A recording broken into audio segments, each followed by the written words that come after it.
Hello students, कैसे हैं आप सब। सो बच्चों, आज हमारा टॉपिक है आइसोमेरिज्म। समझ गए। और ये किस चैप्टर का है?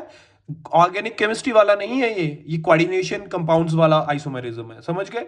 इसमें मेटल और लिगेंड की बात की जाएगी। समझ गए। इसमें हम जो कोऑर्डिनेशन कंपाउंड्स में सिर्फ हम मेटल और लिगेंड के बारे में ही बात करेंगे। समझ गए। तो चलो पढ़ते हैं। देखो, स्टीरियो आइसोमेरिज्म और स्ट्रक्चरल आइसोमेरिज्म हमने पहले पढ़ा है। वही है कि मॉलिक्यूलर फॉर्मूला सेम रहेगा। इसमें जो है, इसमें मॉलिक्यूलर फॉर्मूला सेम रहेगा, स्ट्रक्चर भी सेम रहेगी, पर स्पेशल अरेंजमेंट डिफरेंट हो जाएगी उसकी। समझ गए। और इसमें क्या है, मॉलिक्यूलर फॉर्मूला सेम रहेगा पर स्ट्रक्चर डिफरेंट हो जाएगी। समझ गए। ठीक है। आपने वहां पे चेन पोजीशन पढ़े थे और यहां पे आप लिंकेज पढ़ोगे। इसमें आप क्या मेटल लिगेंड की बॉन्डिंग पढ़ोगे, कैसे अटैच है वो आपस में। ठीक है। स्टीरियो में भी वही पढ़ना है आपने। ठीक है। तो बच्चों, जैसे कि आइसोमर की डेफिनेशन आपको पता है कि two or more compounds that have same chemical formula but the arrangement of atom is different. समझ गए। और स्टीरियो आइसोमेरिज्म में देख लो, सेम मॉलिक्यूलर फॉर्मूला, स्ट्रक्चर भी सेम, पर जो स्पेशल अरेंजमेंट होगी, ठीक है, 3D में जो होगी वो डिफर करेगी। समझ गए। चलो अब मैं एग्जांपल लगा देने, पहले हम ना इस पे चलते हैं, स्ट्रक्चर वाले पे चलते हैं। देखो बच्चों, लिंकेज, तो जैसे कि नाम ही सुजेस्ट करे, मतलब लिंकेज से कुछ ना कुछ होगा यहां पे। ठीक है। तो आइसोमेरिज्म आपका वही चलेगा कि सेम मॉलिक्यूलर फॉर्मूला सेम रहेगा, पर जो लिंकेज होगी वो डिफर होगी लिगेंड की। मतलब यहां पे एम्बिडेंटेड लीगेंड जो है, एम्बिडेंटेड लीगेंड मतलब जो दोनों साइड से क्या, दोनों साइड से क्या, ऐसा लीगेंड वो दो साइड से क्या डोनेट कर सके लोन पेयर ऑफ इलेक्ट्रॉन, पर एट अ टाइम एक से ही करेगा। याद रखना, जैसे NO2। ठीक है। तो NO2 क्या है, एम्बिडेंट लिगेंड है। ठीक है। तो यहां पे ये ऑक्सीजन से कर रहा और यहां पे ये नाइट्रोजन से कर रहा। तो ये क्या, लिंकेज आइसोमेरिज्म हुआ। समझ गए। क्यों? क्योंकि सेंट्रल मेटल के साथ ही अटैच है ना ये लिगेंड, 6 लिगेंड है ना। देखो, तो 5 तो अमोनिया चले गए। ठीक है। तो एक जो है, एक NO2 और यहां पे ONO चला गया। समझ गए। और क्लोरीन क्या है, काउंटर आइन है। समझ गए।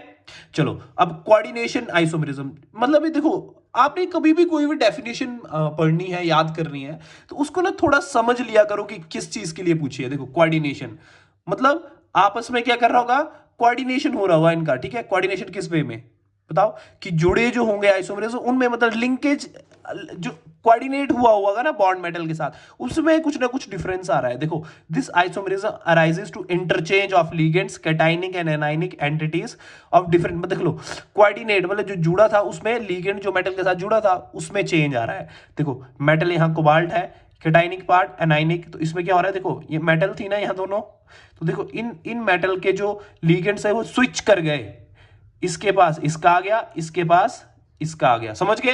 तो इसको क्या, कोऑर्डिनेशन आइसोमेरिज्म बोला है। ठीक है। क्या, लिगेंड जो है with respect to metals switch कर जाएंगे। समझ गए। कर गए ना स्विच। चलो देखो, अब आयनाइजेशन आइसोमेरिज्म, सिंपल ही नेम ही डिफाइन कर रहा है, मतलब आयन्स बनेंगे और कुछ ना कुछ डिफर होगा। मतलब जब हम वाटर में ऐसे कंपाउंड्स को डालेंगे तो आप देखेंगे कि इसमें ये जो काउंटर आयन है, ये जो है ये डिफरेंट आ रहा इसके कंपैरिजन में, इस कॉम्प्लेक्स के कंपैरिजन।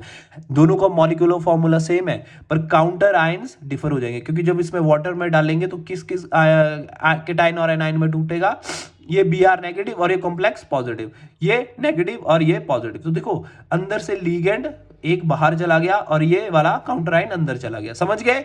समझ गए। समझ गए ना।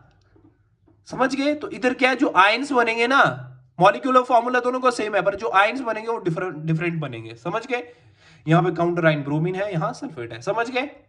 सॉल्वेट और हाइड्रेट मतलब वाटर मॉलिक्यूल से रिलेटेड है। This isomerism arises when water is exchange with counter ion. इसमें क्या होगा, देखो इसमें मॉलिक्यूलर फॉर्मूला सेम रहेगा, पर जो वाटर के molecule, water as a ligand कर रहा होगा ना, वो डिफर कर जाएगा। देखो, यहां पे 6 वाटर के थे, यहां 5 रह गए, और काउंटर आयन ने इसकी एक जगह लेके एक वाटर काउंटर आयन की जगह निकाल दिया। समझ गए। मतलब वाटर के मॉलिक्यूल में डिफर करेगा। जब वाटर लीगेंड की तरह वर्क करेगा यहां पे, तो यहां देखो, यहां पे देखो, यहां पे 6 थे तो यहां पे 5 हो जाएंगे। मतलब समझ रहे ना क्या समझाना चाह रहा मैं। समझ गए। तो यहां पे हुआ क्या, ऐसे काउंटर आयन एक अंदर चला गया और एक वाटर मॉलिक्यूल बाहर आ गया। ठीक है। मतलब इसमें वाटर के मॉलिक्यूल क्या, मॉलिक्यूलर फॉर्मूला सेम होने के बावजूद भी क्या डिफर करेंगे। समझ गए। बस ये याद रखना। चलो sorry, due to cold I'm not feeling well, but still I'm making videos, so excuse my some the sound. और मैं बताना चाह रहा हूँ कि ये लास्ट टॉपिक है, इसीलिए मैं वीडियो बना रहा हूँ बच्चों। और होता है कि रोज़ एक वीडियो बनानी है, आपको पढ़ाना है, मेरा भी रिवीजन हो रहा है, और इसी वे में मैं भी कुछ ना कुछ सीख रहा हूँ। और अगर आप कमेंट करेंगे तो मेरे को और ज़्यादा अच्छा रहेगा। तो चलिए अब नेक्स्ट टॉपिक पे चलते हैं, जैसा कि है स्टीरियो आइसोमेरिज्म। बच्चों इसमें क्या है, स्टीरियो मतलब molecular formula same, structure same, but spatial arrangement, समझ गए क्या, स्पेशियल अरेंजमेंट जो कि वो डिफर करेगी, समझ गए। अब देखो दो तरह के होते हैं ये, एक ज्योमेट्रिकल होता है, एक ऑप्टिकल होता है, समझ गए। अब ज्योमेट्रिकल दो में बांट दिया, एक सिस ट्रांस और फैक्ट और मेरिडियन, ठीक है, फेशियल और मेरिडियन, ठीक है।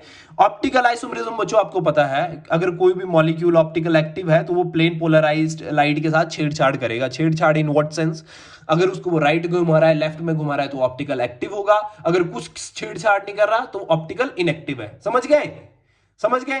और ज्योमेट्रिकल में तो आपको सिस और ट्रांस और फैक्ट और मेरिडियन देखने हैं यहाँ पे। चलो अब बच्चों देखो, इसमें दो ही कंपाउंड्स के बारे में पढ़ना है आपने, जिसका कोऑर्डिनेशन नंबर 4 है और एक कोऑर्डिनेशन नंबर जिसका 6 है, ठीक है। कोऑर्डिनेशन नंबर 4 कौन कौन शो करता है, एक टेट्राहेड्रल और एक स्क्वायर प्लेनर। अब ये कैसे ज्योमेट्रीज बनी ये मैंने आपको बता चुका हूं, ठीक है। इसकी हाइब्रिडाइजेशन sp3 होती है और इसकी dsp2 होती है। इसमें इनर ऑर्बिटल पार्टिसिपेट कर रहे हैं बॉन्डिंग में, इसमें आउटर कर रहे हैं, समझ गए, समझ गए। तो देखो अगर हम कोऑर्डिनेशन नंबर 4 है तो ऐसा हो सकता है कि मेटल के साथ 4 लिगेंड अटैच होंगे, आपको पता है ऐसी ज्योमेट्री होगी। तो ऐसा हो सकता है कि चारों लिगेंड सेम हो, तो और ऐसा भी हो सकता है कि 3 सेम हो एक डिफरेंट हो, तो इसमें कोई जीआई शो नहीं कर सकते हम, क्योंकि हमारे पास दो ही ऑप्शन है जीआई के, एक सिस ट्रांस और फेशियल और मेरिडियन करके आप समझ सकते हो, ठीक है। देखो अगर हम सारे लीगेंड सेम ले रहे या एक डिफर कर रहे लीगेंड से, ठीक है, ठीक है। अगर हम ऐसे कर रहे, देखो FMA4 ले रहे, मतलब 4 लीगेंड सेम है, और इसमें ऐसे मैं कर रहा FA3B, तो देखो कोई बन रहा, देखो कोई बन रहा है, बताओ कोई बन रहा है, नहीं, ना सिस ट्रांस देख सकते इसमें, ना हम फेशियल और मेरिडियन देख सकते। यहां पे जहां दो सेम और दो डिफरेंट, मतलब MA2B2, ठीक है। तो इसमें क्या हम क्या कर पा रहे, हाँ इसमें सिस और ट्रांस फाइंड कर सकते हैं MA2B2 में, ठीक है। और टेट्राहेड्रल में हम कोई भी ज्योमेट्रिकल आइसोमेरिज्म शो नहीं कर सकते, क्यों, क्योंकि all the angles are 109 degree each other, so there is no cis or trans, समझ गए। इसमें कोई भी सिस और ट्रांस नहीं होगा, समझ गए, क्योंकि सारे angle with respect to each other क्या है, सेम है, समझ गए, समझ गए।